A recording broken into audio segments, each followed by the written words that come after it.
están? Bienvenidas, bienvenidos a un nuevo Aquí se debate. Estamos a las puertas de la primaria, de dos primarias legales. No sabemos qué va a pasar con la otra primaria, si hay o no, del mundo de la ex concertación, pero en fin. Hoy día nos vamos a concentrar, así como las semanas anteriores, tuvimos a los miembros de los comandos de Chile Vamos. Hoy vamos a conversar con Apruebo Dignidad y para eso vamos a conversar con 4 de los representantes, 2 por cada candidato. Le damos la bienvenida a Nicolás Gómez, del comando de Daniel Jadwe. Muchas gracias por estar con nosotros. Hola, encantado de estar acá. También por Daniel Jadwe, la diputada Camila Vallejo, gracias por acompañarnos. Gracias por la invitación.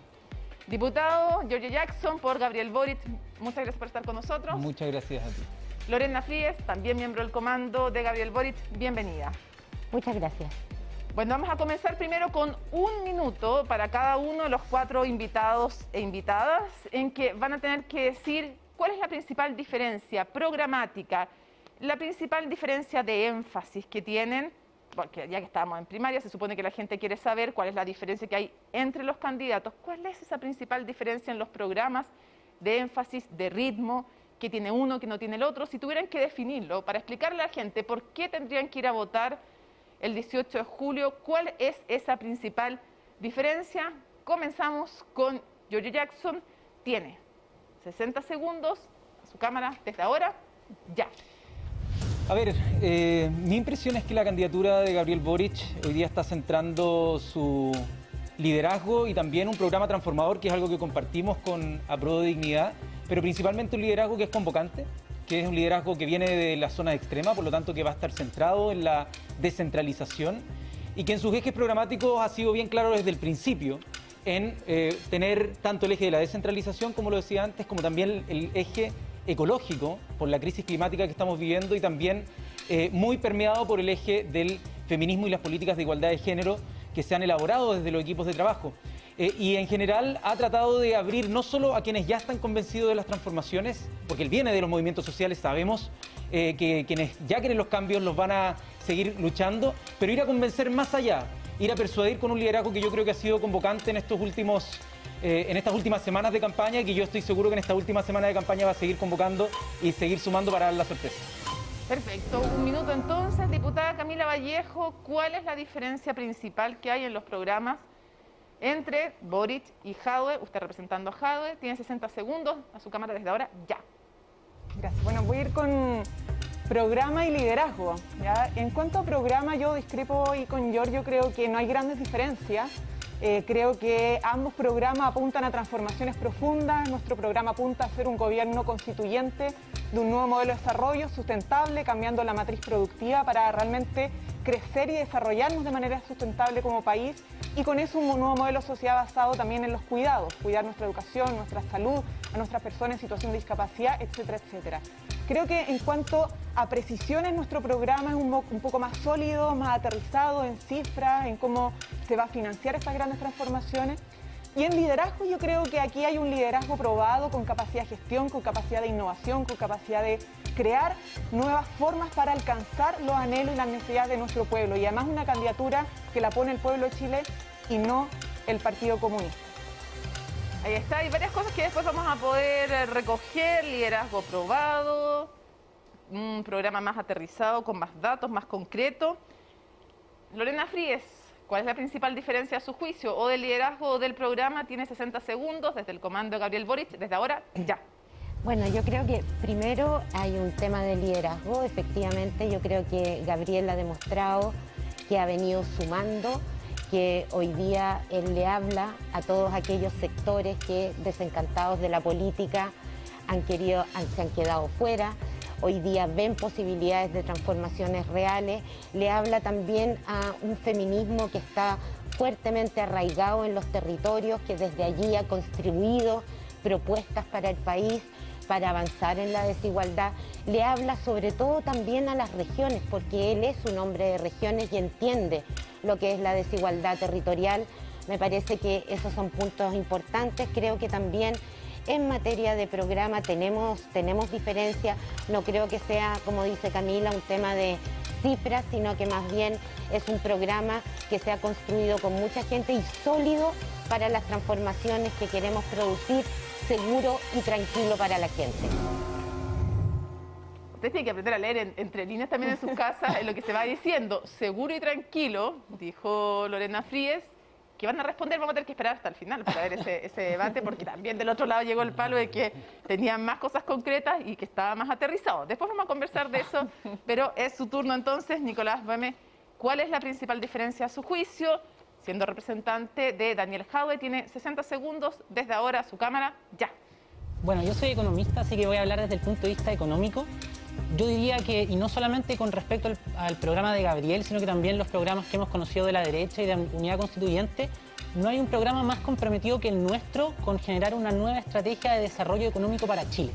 Nosotros venimos desde una fase, un periodo de desaceleración de largo plazo de la capacidad de crecimiento de nuestra economía y que termina de hacer crisis desde el punto de vista social, por supuesto, el 18 de octubre. Y lo que nosotros estamos planteando con mucha fuerza, hay un capítulo completo en nuestro programa sobre una nueva estrategia de desarrollo económico que supere el extractivismo y que dé paso a una economía mucho más diversificada, cuya base esté en el conocimiento. Y además nos hemos comprometido con cifras. Nosotros vamos a más que triplicar, vamos a llevar a 5 puntos del PIB el gasto en fomento productivo, científico y tecnológico, y esto además lo vamos a financiar con una ambiciosa reforma tributaria para que nuestra economía recupere la capacidad de crecimiento que ha venido perdiendo en los últimos 20 años. Vamos a hacer una explicación bien pedagógica. ¿Por qué no hay representantes de Chile Vamos aquí? Porque lo que estamos intentando en este periodo de primarias es que la gente se informe sobre cuáles son las diferencias al interior de cada pacto, así como lo hicimos con Chile Vamos, lo vamos a hacer también en este caso entre las candidaturas de Boric y Jadwe. Comencemos con eso. Diputado Giorgio Jackson, hay cosas que se han dicho, por ejemplo, que tienen más datos, que es más aterrizado y que sí están jugados por una transformación concreta del modelo económico. A ver, es que creo que tenemos que comparar los procesos programáticos por cómo han surgido en el tiempo. Mi impresión es que el manifiesto que se entregó en CERVEL, que es bajo el cual se está comparando, el manifiesto que planteaba Gabriel Boric era mucho más consistente y más coherente e integral que el que estaba planteado desde la candidatura de Daniel Jadwe, que evidentemente no era el programa final, porque después tenían otros procesos que culminaron en un programa que entregaron varias semanas después. El 209 páginas. Efectivamente, y nosotros tenemos también un documento que se le va a entregar el día de mañana a Gabriel con un trabajo de casi 500 personas que también fueron complementando los equipos de trabajo. Ya, pero ustedes dicen que tienen datos y que sí son aterrizados. O sea, por supuesto, si hay equipos diversos, multidisciplinarios que están trabajando en esto. Nosotros muchas de nuestras propuestas las basamos en experiencia comparada y por lo tanto, obvio que eso no es tan rápido. La candidatura de Gabriel Boric, a diferencia de la de Daniel Jadwe, que viene hace quizás un año sondeando en las encuestas, la verdad es que la candidatura de Gabriel Boric partió este año desde marzo, digamos, ¿no? Abril quizás, y por lo tanto desde ese momento se convocó un montón de personas que se han estado congregando para armar un programa donde el piso es el de Beatriz Sánchez, que es el que presentamos hace 4 años, donde quizás ahí teníamos ciertas diferencias con el PC, que optó por un programa distinto, pero que en este caso nos reunimos de mucho mejor forma. Ese es otro palo para que ustedes lo sepan en las casas, porque el PC apoyó en ese minuto a Guillé y no a Beatriz Sánchez cuando estaba en la época esta venía saliendo de la... Esto es como traducción de... Es que sí, porque para que la gente sepa qué se están diciendo, porque se lo dicen, pero no se lo dicen. Camila Vallejo, ¿qué echa de menos en cuanto a datos o a concreción en el programa de Boric? Lo que pasa es que yo creo que compartimos la necesidad de superar el modelo extractivista en Chile. Ya está agotado, efectivamente pasamos el superciclo del cobre 2000-2014 y la verdad es que la productividad no aumentó, disminuyó. 14%. Objetivo compartido, pero ¿qué echa de menos? ¿Cómo se financia eso? Porque cambiar el modelo de desarrollo no es simplemente declararlo, hay que financiarlo, hay que crear institucionalidad para el fomento de las capacidades productivas en desarrollo, en la ciencia y en las tecnologías, desde las micro hasta las pequeñas y medianas empresas, generar industria nacional. O sea, nosotros nos vendemos hasta al mejor postor hoy en día. Y tenemos capacidades humanas, tenemos inteligencia que estamos desaprovechando. Eso no basta con declararlo, hay que financiarlo, hay que destinar una buena parte del Producto Interno Bruto en desarrollar esa nueva matriz productiva. Entonces eso es lo que, está en nuestras bases programáticas, que yo saludo que en algún momento se presente el viernes. Mañana. Porque nosotros también estamos nutriendo nuestras bases programáticas con los encuentros programáticos autoconvocados. Y si en ese sentido no hay grandes diferencias de cómo se financia y cómo realmente garantizamos ese cambio, para un desarrollo de verdad y un crecimiento sostenible en el tiempo, vamos a coincidir mucho mejor post primarias, que sin lugar a dudas vamos a tener que gobernar juntos y yo creo que vamos a hacer gobierno en conjunto. Voy a Así que preguntarle el espero que liderazgo. terminemos coincidiendo bien ahí. Voy a preguntarle del liderazgo a Lorena Frías, pero antes para cerrar ese punto, Camila Vallejo dice que les falta el cómo financiarlo y hay algunos desde el comando de Boric que han criticado la posibilidad, han criticado lo mismo pero para el otro lado en el sentido de que lograr recaudar 10 puntos del PIB no es sustentable en un periodo tan corto y que los ejemplos que se han dado son de países que lo hicieron en otras condiciones, por ejemplo, algunos que no tenían IVA y que impusieron el IVA, países nórdicos y que por lo tanto en tan corto tiempo no se puede. Entonces quiero que se haga cargo de la crítica que le hacen, que les falta, dice Camila Vallejo, cómo se financia y si ustedes tienen críticas respecto al financiamiento del otro lado. Sí, es que la verdad es que el papel aguanta todo. Nosotros ¿Ya? podríamos decir, no son 10, son 20 puntos los que vamos a recaudar en 4 años. Pero la verdad es que para ser serio y para generar confianza en la población, en los mercados, que se necesita para poder gobernar, uno tiene que plantear un plan que sea realista y que pueda aguantar y no estirar el elástico. Y en ese sentido nosotros tenemos la misma ambición de que Chile debiese crecer entre 8 y 10 puntos del PIB en recaudación para el fisco comparado con, para estar en el nivel más o menos de los países de la OECD. Pero eso nosotros creemos que se puede hacer en un plazo de 2 periodos presidenciales. La verdad es un tema de gradualidad, pero sobre todo de poder sostener la economía y que no se te, en el camino de generar ese fomento productivo, esa inversión, esa banca de desarrollo, esa inversión en I+D que nosotros también queremos triplicar, es algo que no se da de la noche a la mañana. Esa economía del conocimiento que comparto mucho en lo que dice Nicolás que debemos fomentar, no se va a dar exclusivamente en un periodo de gobierno. Por lo tanto, una reforma tributaria, una reforma del royalty que tiene invariabilidad tributaria hasta el año 2023 y todo lo que uno tiene ambición, es cierto, nosotros proponemos en los primeros años atraerlo con deuda, o sea, pagarlo con parte en deuda pública que es baja, pero nosotros creemos que esa institucionalidad de la que habla Camila se logra establecer en 2 periodos y no tiene nada malo, solo que para que esto sea sostenible y los cambios no reboten, porque podamos tratar de avanzar muy rápido y eso pueda trancar la pelota para avanzar, que pueda espantar a las pymes. Claro, diputado, para que vayamos dando la palabra, quería hacer una acotación respecto al área económica también. Sí. Yo primero decir que yo entiendo que los programas... Déjeme hacer una acotación de un tema contingente. Pepe Mujica, que lo sentirán todos más o menos como alguien cercano, como un referente, decía, ojo con el tema de la economía, que podemos querer muchas cosas socialmente, pero la economía tiene que crecer o si no, no hay que repartir. Lo dijo hoy día en una entrevista, aquí sí damos los créditos, en la segunda lo dijo. Exacto. Sí, no, yo decir primero respecto a los programas, yo entiendo que tienen un componente reivindicativo y por lo tanto una dimensión de largo plazo. Pero la verdad es que cuando uno redacta un programa de gobierno, lo hace para el gobierno al cual está postulando y al cual se hace cargo. ¿Se puede 10% del PIB aumentar en impuestos en 4 años? Porque ninguno de los ejemplos que han dado donde dicen que sí se ha hecho, que son pocos además, cumple con las condiciones de Chile. A ver, nosotros lo que hemos planteado es una reforma que recaude no menos de 8 puntos del PIB en régimen, es decir, una vez que, digamos, todos los instrumentos y reformas ya se estén llevando a cabo. Y lo que nos parece es que, a ver, el próximo gobierno que asuma el mandato, diría yo, del 18 de octubre y que además acompañe el proceso constituyente, va a ser un gobierno con muchos desafíos porque tiene que responder fuertemente, al menos, yo diría, 2 cosas. Primero, la ampliación de derechos sociales para todas y todos, y ahí vamos a estar de acuerdo. Yo me imagino que una reforma, por ejemplo, una pensión básica universal es cara, cambios a la salud salen caros, cambios en educación salen caros, vivienda, etcétera. Y segundo, que era lo que planteaba yo, en un inicio, digamos, una nueva economía, un nuevo rol del Estado en la economía. Eso también se hace invirtiendo. Lo que nosotros planteamos es 3,5 puntos del PIB adicionales en gasto productivo, científico y tecnológico. Y por lo tanto lo que nosotros tenemos acá es una reforma tributaria que efectivamente es muy ambiciosa, que por lo tanto va a requerir de muchos acuerdos políticos y sociales. Ahora, yo acá soy más o menos optimista, si uno mira incluso hacia Unidad Constituyente, por ejemplo, bueno, ellos están diciendo hasta 6 puntos del PIB, entonces de 6 a 8 yo creo que se han forzado un poco la diferencia. Ninguno de los 2 equipos da todavía un ejemplo de un país donde se haya logrado recaudar, porque de hecho Bachelet recaudó la mitad de lo que se había propuesto. Quiero hacer una pausa porque Lorena no ha hablado y quiero... Déjeme destacar un poquito el programa para que hablemos de algo que decía la propia diputada Vallejo. Decía, una cosa es el programa, otra cosa es el liderazgo y cómo se instaura. Lorena, al principio decía, un liderazgo... Camila Vallejo decía que el liderazgo de Jadwe está más probado, ejecutivo, ha estado en la municipalidad, es un hecho, que eso se podría parecer más a ser presidenta de alguna manera. Digo yo, es ejecutivo, a eso me refiero, en ese sentido. Pero usted retrucaba en su intervención un programa más calmo, más tranquilo.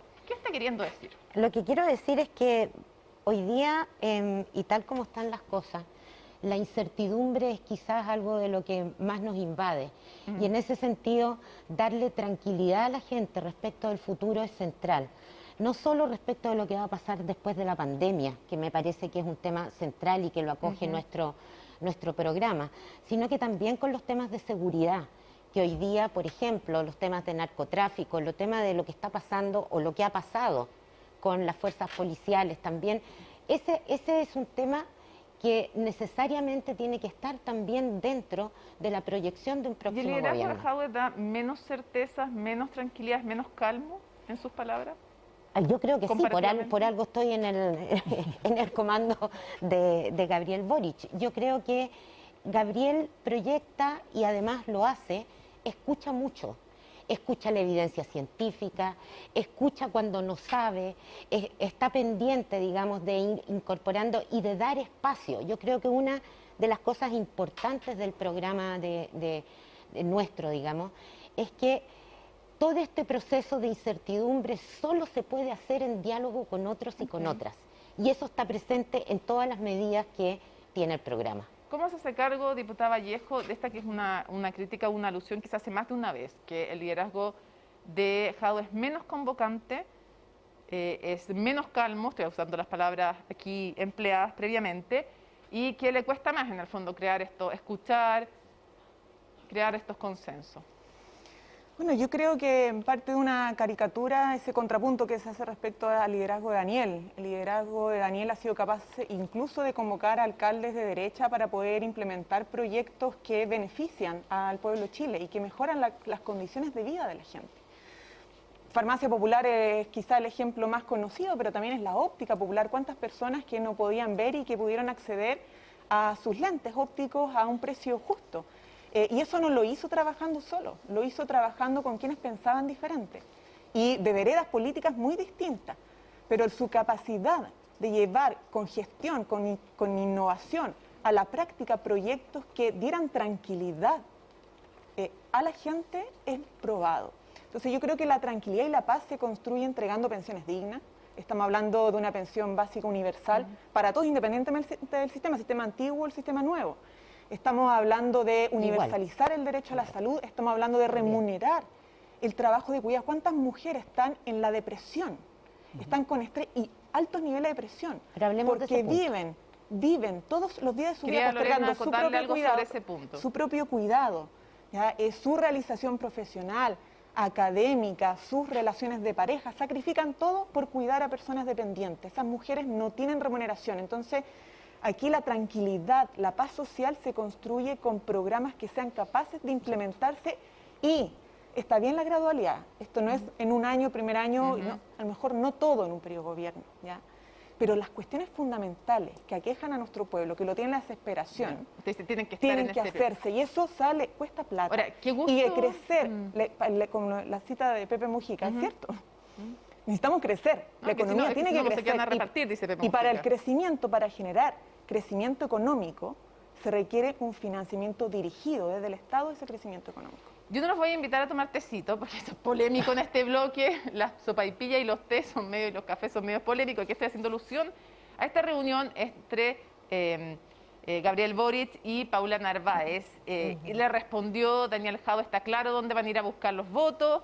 Se armó una polémica, después le respondió el candidato Boric. La diputada Vallejo también intervino en esta polémica. Y quiero saber si, diputado Jackson, están buscando los votos del PS.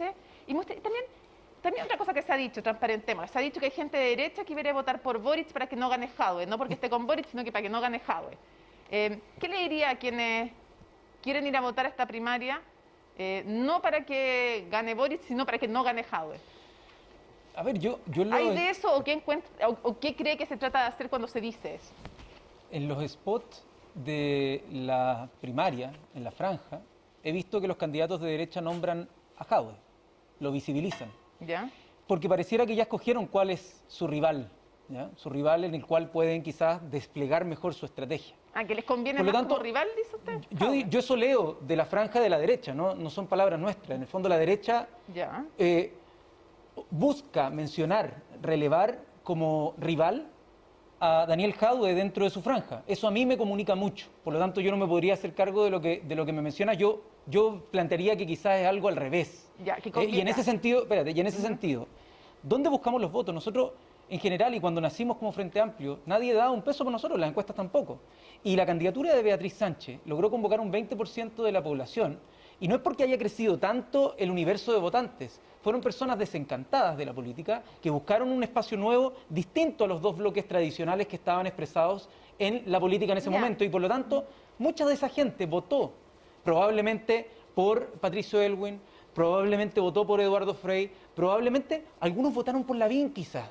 Algunos votaron por Lagos. No, si nadie es dueño de los votos, obvio. Si la pregunta es si hay una estrategia de hacer que están pololeándose al PS. Si esa es la pregunta en el fondo. Porque obvio que nadie es dueño de los votos. Y aquí puede cualquiera votar por cualquiera. Partamos de la base de que ningún militante ni ninguna militante del PS ni de ningún partido de la Concertación puede votar legalmente. Por lo tanto, sin duda, que todo ese mundo que pertenece a una tradición socialista y que quiere cambios, porque también el 18 de octubre les movió el piso a ellos y a ellas también, es gente con la que nosotros queremos gobernar. No solamente estamos pidiendo un voto, nosotros creemos que los equipos de trabajo con los que nos hemos encontrado, por ejemplo, en el Congreso, que son los equipos de apoyo, lo saben acá, nos hemos encontrado. Entonces a mí me llama mucho la atención, Mónica, que desde esa frase que tú leíste de Daniel Jadue, de que ya sabemos a dónde están buscando los votos, intentando hacerle un gesto a la gente, por ejemplo, de la lista del pueblo, desprecian de una manera, ¿no? Como que hacen un desprecio de ese pasado que también los hizo estar en gobierno con ellos. Entonces, a mí me parece que en ese sentido lo que dice Lorena,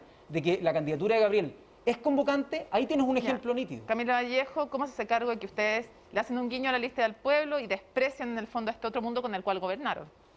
No, lo que pasa es que a nosotros nos interesa mucho ir a buscar a aquellas personas que usualmente no votan. No necesariamente son convencidos, quieren transformaciones, pero a lo mejor tienen una desconfianza aprendida del sistema político, y por eso Daniel ha pedido mucho que esto se construya de abajo hacia arriba y estar mucho en terreno, ¿ya? Y nuestro énfasis, bueno, es que hacer que la gente vote, porque lamentablemente en este país... ¿Cuál fue el problema con buscar votos por allá? Además del cuchillo. No, el cuchillo, yo... Para que la gente sepa en la casa, para que la gente sepa en la casa, se comió Paula Narváez la sopaipilla con cuchillo y tenedor y la pelaron hasta el cansancio. Si hubiera sido con chancaca, ¿no era problema que se la comiera con cuchillo y tenedor? Ahí no. Sola, ¿no? Eso también, bueno, sí, pero igual con la mano. Sí. Yo no... Manista, no nosotros cuchillista, respetamos, perdón, Mónica, pero nosotros son libres, Gabriel y la Paula, de juntarse y tomar café y dar las señales políticas que definan dar, porque nadie lo entiende como algo casual, si se entiende que hay una señal política y está bien que lo haga. O sea, cada cual con eso, y comparto la recomendación de no comer con cuchillo la sopaipilla, pero más allá de eso es que nosotros igual tenemos una estrategia en ese sentido, ¿verdad? Que es legítima, que es ir a buscar a aquella población que no vota, porque lamentablemente donde se concentra la votación de este país es los sectores más acomodados, ¿ya? Y la gente que quiere cambios, que dice, mira, Daniel, me piden, quiero que se resuelva el tema de las personas con espectro autismo, de las personas con síndrome de Down, de las personas con esto, y le preguntan, ¿pero usted ha votado? No ha votado. ¿Ustedes creen que pueden sumar también a la lista de gente que se siente representada por la lista del pueblo? ¿Ustedes creen que lo pueden sumar, que pueden votar por Jadue? No sé, puede ser, pero no es solo la lista del pueblo. No, estoy representando un sector que no tiene hoy día candidato, que no ha levantado todavía candidato presidencial y que irá a votar, me imagino, y tendrá que decidir. Yo creo que vamos a tener muchas coincidencias programáticas. De hecho, lo que nosotros planteamos, bueno, no solo lo planteamos con la Gladys cuando era nuestra candidata presidencial, lo venimos planteando hace mucho tiempo, se viene planteando en las calles y también en el proceso constituyente, ¿no? Pero yo quiero como recordar un poco el relato nuestro, porque mencionaba a la Gladys. Nosotros desde el partido construimos un programa presidencial con Gladys Marín, que entre otras cosas hablaba del problema de las pensiones y la necesidad de eliminar la AFP, de superar el sistema binominal, que al final lo logramos superar con el gobierno de la nueva mayoría, de cambiar la Constitución, de avanzar en derechos sociales. Logramos algo avanzar en hacer pequeñas fisuras al modelo neoliberal con el gobierno de la nueva mayoría, pero tuvimos también boicot interno, y por ese aprendizaje es que estamos donde estamos. Así es. Porque estuvimos dentro, porque nos costó mucho. Todos los lunes a mí me tocaba pelear en el Ministerio de Educación contra un sector de la Concertación que no quería la reforma educacional. Igual después quisieron votar por Guille y no por Beatriz Sánchez. Pero es que, no, eso incluso lo comentó Daniel en el debate. porque el Frente Amplio diga de la estaba, red, no importa. Aquí no nosotros importa ya que puede habíamos decir los tomado canales. una definición, Hay una imprecisión siendo de la Daniel, nueva porque el Frente mayoría, Amplio se creó Que diga perdón, Camila en Vallejo y después... octubre del 2016. Sí, es que, Perdón. bueno, es que iba a ir a ese punto, pero a ver, nosotros diputada, teníamos ya diputada. hay un proyecto, obviamente, la nueva mayoría del Frente Amplio estaba en definiciones, nosotros veíamos con buenos ojos aquello, pero en este momento, después de esa experiencia que tuvimos y después de ver lo que ha pasado en nuestro país, es que decidimos fortalecer Ok, este entendió, sector. que tenemos que dar la palabra a los otros. Y creemos Lorena. que además hay mucho en la base socialista, en la base PPD, incluso demócrata cristiana. Y me atrevería a decir incluso más allá de sectores que usualmente se sienten identificados con el mundo que viene del Partido Nacional, Renovación Nacional, que están desencantados De derecha y popular. que quieren cambios profundos en nuestro país. ya. Y a todos ellos hay que hablarles. Mira, Exactamente. ya. Por lo tanto, la crítica respecto de a quién le está hablando Gabriel Boric, y que además no fue un acto, digamos, fue un acto espontáneo, No le un cree Camila Vallejo. yo creo que vale la pena hoy día rescatar los gestos de amistad cívica, muchas veces que no anulan las diferencias, pero No es que esté criticando el gesto de amistad cívica, sino que lo que yo le digo que no le cree, no es que no le crea que no hay amistad cívica, no le cree que es casual, Lorena. ya, Yo igual encuentro Desde que eso el es lado grave. nuestro, Yo igual encuentro que eso es absolutamente. grave. A mí Pero sí déjame es que grave. termine Lorena y después explica por qué no es absolutamente, grave. de parte nuestra, no pongo las manos al fuego por el otro lado, pero de parte nuestra claramente fue un gesto espontáneo Vía de Twitter. Gabriel, etcétera, y que no da más señales que las que da de un gesto de amistad cívica, y donde nosotros como candidatura, nosotros y nosotras, estamos también volcados a buscar ese voto que dice Camila, de la gente que no vota, de la gente que alguna vez votó y se desencantó, de la gente que finalmente, digamos, quiere transformación en este país y que supera con mucho, ¿no es cierto?, lo que es apruebo dignidad.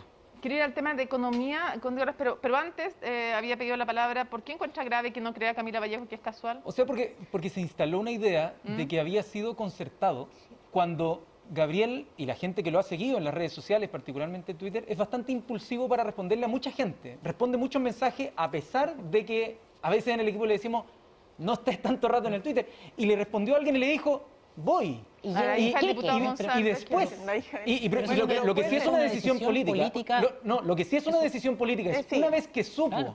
Sí. una vez que supo Claro. que Paula Narváez también estaba y que Gabriela Monsalve era hija de Monsalve, que él no lo sabía, y yo se lo estoy diciendo de primera fuente, por lo tanto, si no me creen ahí, ya el problema quizá no es del emisor, quizá de la desconfianza que puede existir. No, Pero no, yo una vez que él creo supo, eso, pero- decidió que pero aunque haya sido de tales personajes, ir. Ok, Sí, Pero, no, pero acá- que pero le hayan Nicolás, inventado en redes sociales, buena parte también de la base del PC, de que esto haya estado más arreglado Que era una cocina, no, qué sé yo. o sea, eso a mí realmente me llamó mucho la atención, porque Gabriel es bastante genuino con esas cosas, no va a andar prestándose para un guión de la cuestión. Nicolás pero- quería hacer un punto. O sea, no, el tema, acá hay un hecho político, que es que hay una reunión entre un candidato y una candidata presidencial, que hoy día son de bloques distintos, y que yo creo que si fue en la casa de A, de B o de C, o si fue antes ese acuerdo o después del Twitter, yo creo que eso no es relevante, yo no tengo por qué no creerle lo que dice Gabriel o lo ¿Y que, qué es o lo lo que relevante? dijo quien organizó. El tema es que acá hay un hecho político, Sin duda. que es que dos candidatos que son de bloques distintos, todavía en un proceso de primaria,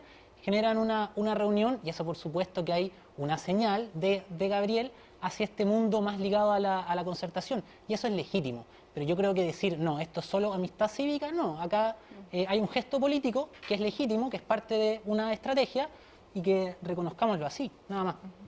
Ahora, otro de los temas que se ha tocado es la economía, en el cual es una de sus expertise, entonces quería preguntar, el tema de la confianza, también en los varios debates que ha habido sale el tema de quién puede dar, si es necesaria o no la confianza también de los empresarios, qué reacciones puede tener un programa de Daniel Jadwe, después se los voy a preguntar, a este lado por acá, y qué consecuencias puede tener para la inversión extranjera, para la inversión nacional, sobre todo de la cual podemos tener más claridad, los conocemos quienes están, quienes invierten. ¿Cómo creen que va a ser la relación? ¿Cómo creen que va a ser la relación con los empresarios, con las señales que se dan también? No nacionalizaciones, ha dicho, no expropiaciones, pero sí un aumento importante en la carga tributaria. Sí, a ver, lo primero que yo diría desde el punto de vista de la confianza de la inversión, y esto está bastante estudiado, es que el elemento más importante en la confianza a la hora de hacer o no inversiones tiene que ver con la estabilidad política. Y por lo tanto nosotros hoy día vivimos en un país post 18 de octubre en que vivimos en un permanente conflicto político. Y yo creo que es extremadamente voluntarista pensar que si llega un nuevo gobierno a no hacer nada, esos niveles de conflictividad van a bajar. Por lo tanto, acá hay que hacer cambios profundos. Una pregunta, Sí. un paréntesis. ¿Cree que si hubiera un nuevo gobierno de derecha, habría un nuevo estallido social? Yo no sé si un nuevo estallido social, uno no puede saber qué va a pasar en el futuro, pero efectivamente yo creo que es probable que persistirían niveles de conflictividad social altos que no son buenos para la economía. Ok, ahora comparando con quien estamos analizando aquí, que son las primarias, ¿por qué podría dar más confianza a los empresarios el primer gobierno de un presidente comunista, que también tiene otros aliados, que el gobierno eventualmente encabezado por Gabriel Boric desde el Frente Amplio? Primero ¿Te cree que hay diferencias de cómo lo ve el empresariado o no? A uno y a otro. No lo sé, pero primero ¿No lo sabe? lo que yo diría... ¿Seguro? No lo sé. Lo que yo sí diría es que el próximo gobierno yo espero que sea un gobierno de apruebo dignidad, no del Frente Amplio ni de Chile Digno, y yo espero incluso también abierto a más fuerzas políticas. Este debe ser un gobierno amplio de transformación. ¿Qué tan amplio? Bueno, yo creo que con distintos sectores hoy día que están expresados, por ejemplo, en la Convención Constitucional y sectores que en general estamos de acuerdo por perseguir el fin al neoliberalismo. Okay. Y ahí yo, solamente para Sí. responder Sí. la pregunta de la inversión. Entonces, efectivamente, lo que yo le diría a las empresarias y los empresarios, primero, efectivamente van a tener que pagar los impuestos que corresponden. Eso es lo que tiene que hacer un país que busca un nuevo pacto social. Y segundo, es que va a ser rentable invertir en Chile. Y va a ser rentable invertir especialmente en los nuevos sectores hacia los cuales se va a diversificar la economía, porque vamos a desarrollar una serie de incentivos, una banca nacional de desarrollo, inversión en Perfecto, ciencia y quiero que tecnología, vayamos, que contesten al otro lado, pública. porque quiero que hablemos un poquito de la Convención Constituyente y cómo influye. Un segundito, diputado Jackson, ¿da más confianza a el mundo económico Boric que Jadwe? A ver, de partida yo creo que no es que haya que darle una confianza particular o específica al empresariado. Lo que hay que dar es garantías de que todas las personas van a ser escuchadas y que van a poder ser incorporadas como en su justa medida. Y por cierto que eso no significa como garantizarle cosas ni ponerle alfombra roja a nadie, sino que tratar de decir que con el liderazgo que se ha tenido atrás, con los riesgos que se han estado dispuestos a correr, uno es capaz de hacer que el país progrese, ¿ya? Y que el país progrese en la línea en la que ha planteado Gabriel Boric. Y yo creo que en esto, y lo sabe particularmente bien Nicolás, que es economista, la economía no es una ciencia social, o sea, no es una ciencia exacta, es una ciencia social. Y por lo tanto, en tanto ciencia social, depende de muchos factores, sobre todo de las señales. Hablábamos justo antes de esto, de que después de sacar una Coca-Cola Cristiano Ronaldo, bajaron las acciones de Coca-Cola, porque las señales son súper importantes. Y en ese sentido, mi crítica constructiva, por supuesto, a la candidatura de Daniel Jadwe es que creo que ha cometido algunos errores no forzados en materia de señales políticas que se le da al mundo económico, en particular las dos declaraciones en materia de pymes. Yo he revisado el programa. Expliquémosle a la gente qué fue lo que dijo, que el encargado económico, López, dijo que no era para llorar si cerraban algunas pymes, que era lo que pasaba normalmente en la economía. Yo no, y es lo mismo porque en Coca-Cola no bajó las acciones porque los estados financieros hayan cambiado. Es por las señales políticas que se dan. Y en el caso particular de las pymes, que sabemos que son hombres y mujeres que trabajan en su misma pyme, no son dueños del capital que esperan que llegue la renta. Y sobre todo también, en materia de reforma tributaria, donde no queremos cambiarle la estructura tributaria a las pymes, queremos favorecerla, es que yo creo que las señales afectan a veces mucho más a la coalición, en este caso, Pro Dignidad, a ambas candidaturas, al conglomerado, son cosas que nos afectan porque permiten hacer de la izquierda que queremos ser, ¿no? Ambos sectores permiten establecer por parte de quienes nos quieren ver bajo una caricatura. Y yo ahí creo que esos errores no forzados hay que tratar de... serían el tema tributario y el tema de las pymes que cerraban en las que no podían pagar buenos sueldos. Esos son los dos errores. Ok, ¿quién de los de que están acá quiere responder? Que yo quería decir algo de antes, pero sí. Bueno, que quizás Nico me primero... complementa, pero sí, lo que pasa es que nosotros vamos a avanzar hacia una reforma tributaria que es radical, ¿ya? Para poder asemejarnos a los países OECD. Dicen que eso asusta a las empresas, pero la verdad es que en promedio la OCDE doble, incluso Suecia, si no me equivoco, y nadie dice que no les quiere ir a invertir a esos países. O sea, los grandes empresarios van a invertir a esos países desarrollados con cargas tributarias mucho mayores que las de Chile. También con beneficios más mayores que los de Chile. Pero es que más les conviene porque si nosotros ocupamos esos recursos para inversión productiva de privados y colectivas, ¿cierto? PYME, obviamente eso también es un fomento de la inversión y eso también una declaración de mayor estabilidad en el desarrollo económico. Ahora, sobre las declaraciones. Ya, para que sea cortito, porque quiero pasar al otro tema que les había anunciado, ¿ya? Sí, yo lo que creo es que también hay que contribuir, como somos aliados, si se entiende que un error, no forzado la declaración, y que no es parte del programa, yo creo que hay que contribuir a bajarle ya, pero no fue un error lo de López. Ocupar esa declaración para marcar un contrapunto sobre la base de un argumento que no está en el programa y que no es parte del programa. Ya, pero fue un error entonces.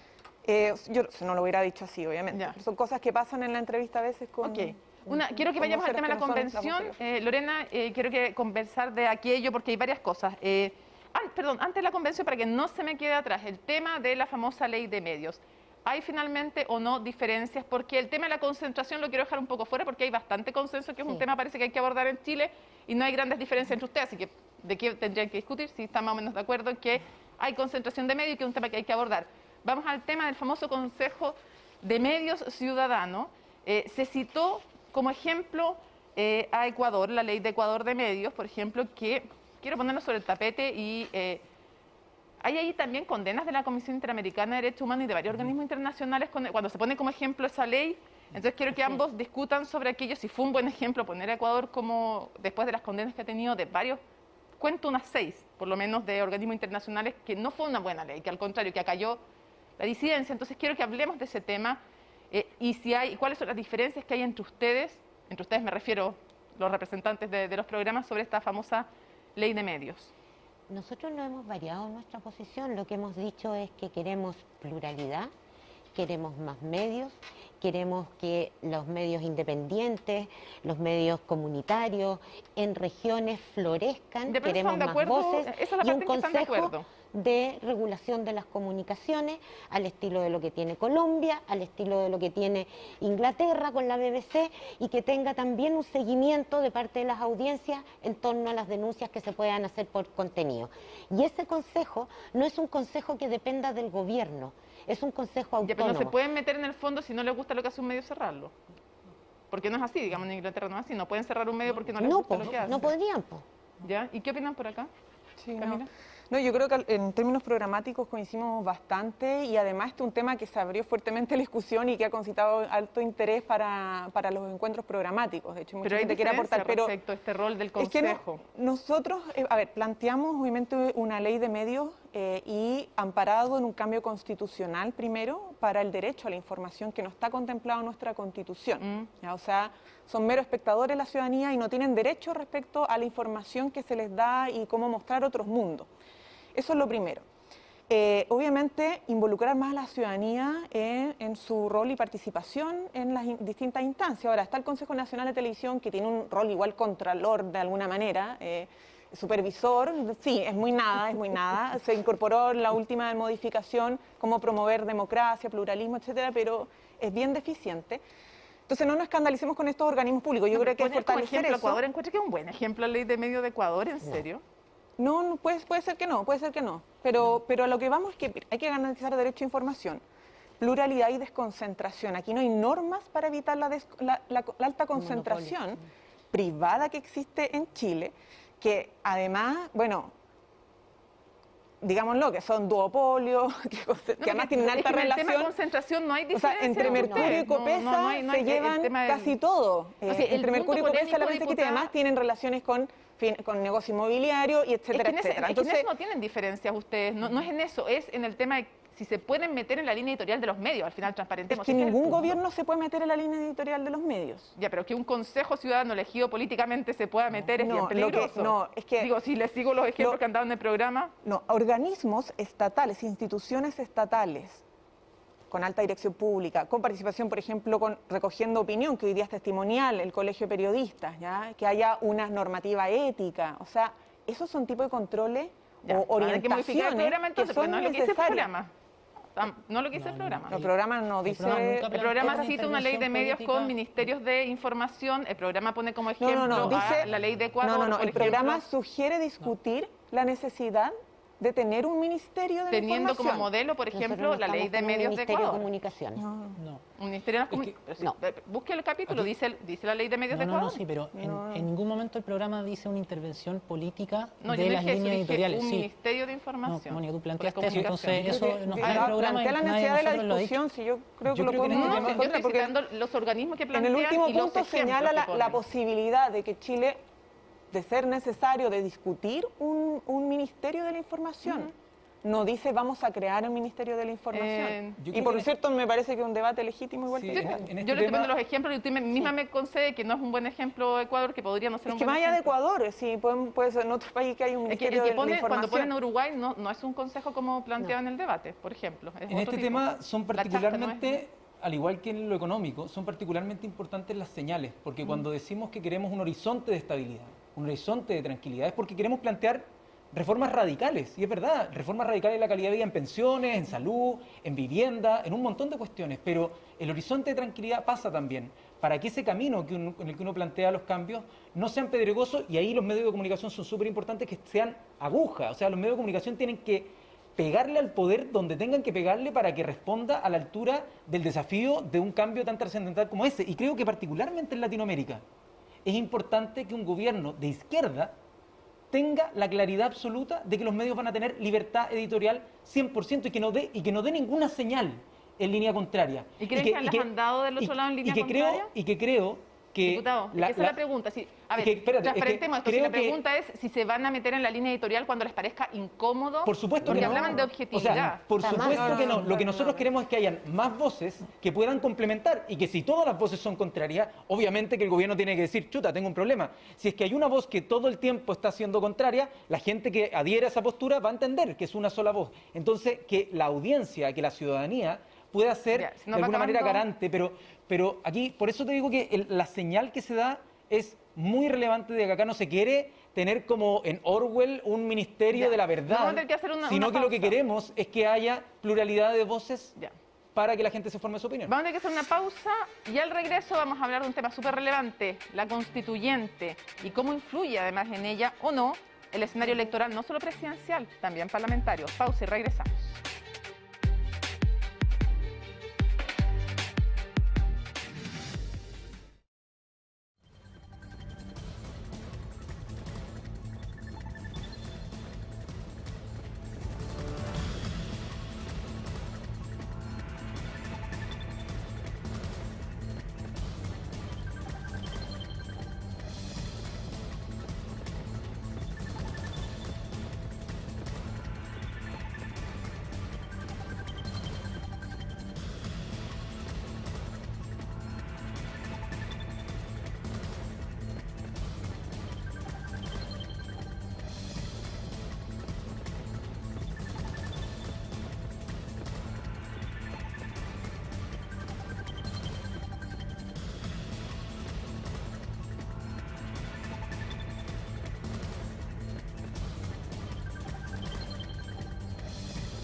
Volvemos entonces, aquí se debate, estamos dentro de este debate para las primarias entre Daniel Jadwe y Gabriel Boric, y la constituyente está marcando también evidentemente la pauta informativa, y uno de los temas es esta discusión sobre si era pertinente o no que hicieran una declaración y en qué tono, además, pidiendo al Congreso que aprobara un proyecto de ley de indulto.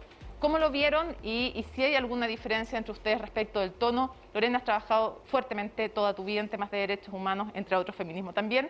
¿Cómo viste y cómo ves ese tema y también la discusión que hay sobre si hay presión o no finalmente al Parlamento, si corresponde o no? Mira, lo primero que hay que decir es que esa es una de las tareas que va a tener que abordar el próximo gobierno, acompañar la Convención Constitucional.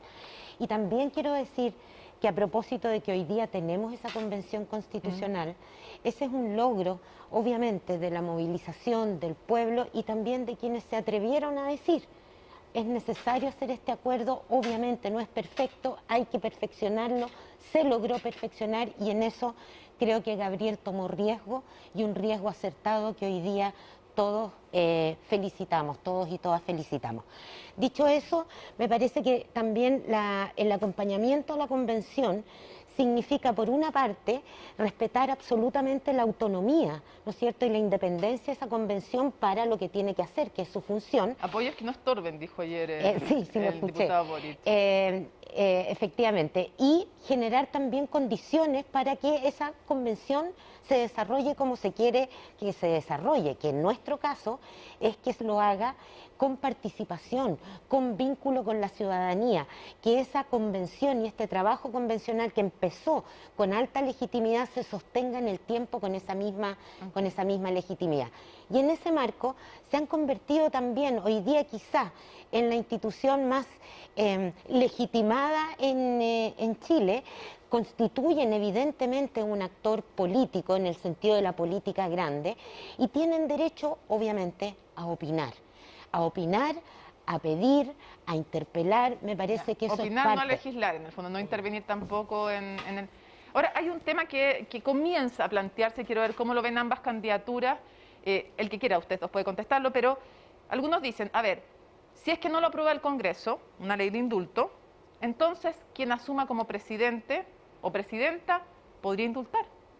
¿Qué creen, Camila Vallejo? ¿Daniel Jadwe estaría dispuesto a indultar a quienes fueron detenidos a raíz de los hechos del 18 de octubre? ¿Con qué marco y con qué límite? ¿Estaría primero dispuesto a indultar si es que no se logra esta ley? Bueno, primero Daniel ha dicho públicamente estar de acuerdo con el indulto general a los presos de la revuelta. Solo es de conocimiento público. ¿Sabes por qué te hago la precisión? Y Porque además una cosa sería estar dispuesto vía ley a que pase y no vetarlo, por ejemplo, y otra cosa sería decir, mira, si no pasa en el Congreso, yo los indulto. Es que si no pasa en el Congreso, la responsabilidad del próximo presidente, siendo Daniel Jadwe, estando de acuerdo con esto, es promover la ley de indulto general. Y no solamente eso, es crear la instancia de verdad, justicia y reparación. Que es lo que comprometemos ambos ya en nuestros programas. Y si no le va bien en el Congreso, si no tiene la mayoría, ¿estaría dispuesto a indultar él, a ejercer la facultad de indulto? Sería bueno preguntárselo directamente, yo me atrevo a decir que sí.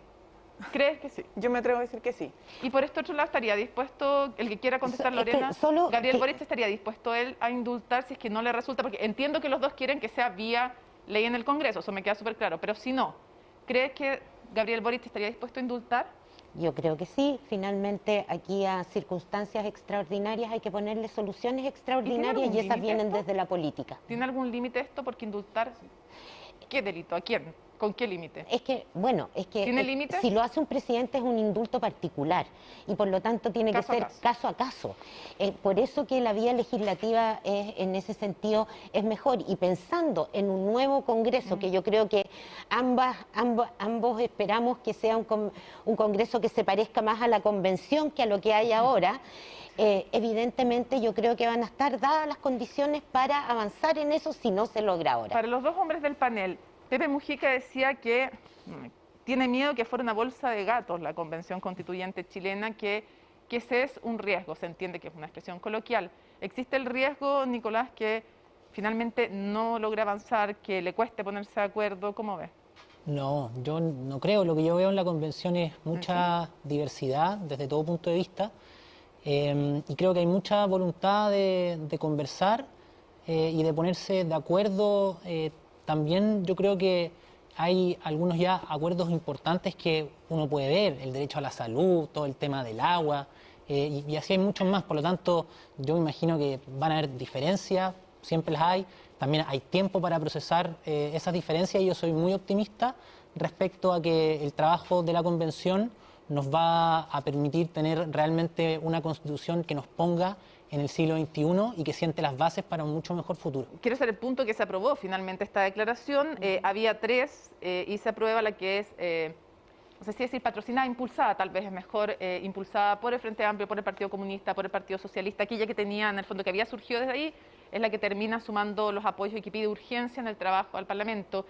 Volviendo a lo de Pepe Mujica y que muchos temas también, que finalmente sea una bolsa de gato la Convención Constituyente o no. ¿Cuáles son los riesgos? Porque no van a decir que no tiene ningún riesgo un proceso en que nunca se ha hecho en un país. Mira, hoy día en la mañana, o más bien al mediodía, un vecino de mi edificio, que nos pillamos abajo, me dice, oye, pero esto, la Convención todavía lo encuentro súper desordenado, como que está difícil. Y yo le dije, mira, te encuentro toda la razón.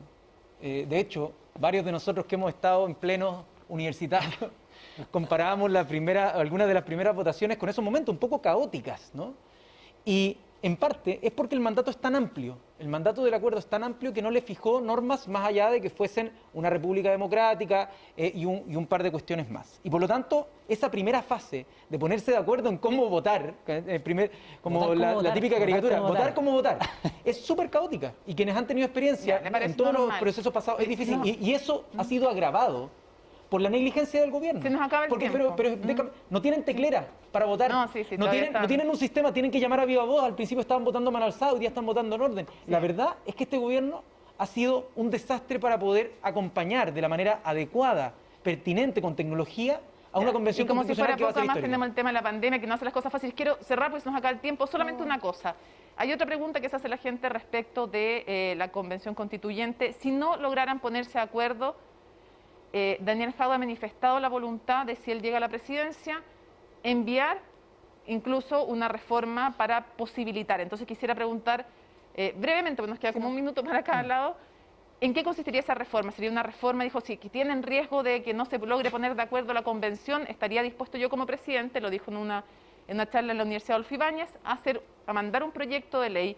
La pregunta es, ¿para qué? ¿Para cambiar los quórum? ¿Para qué estaría dispuesto a hacer? Para que me ayude a precisarlo la diputada, y después si estaría dispuesto también frente al riesgo de que no logre ponerse de acuerdo la convención constituyente que está a punto de fracasar. Ambos candidatos, si llegan a la presidencia, ¿estarían dispuestos a hacer un proyecto de ley y de qué, diputada?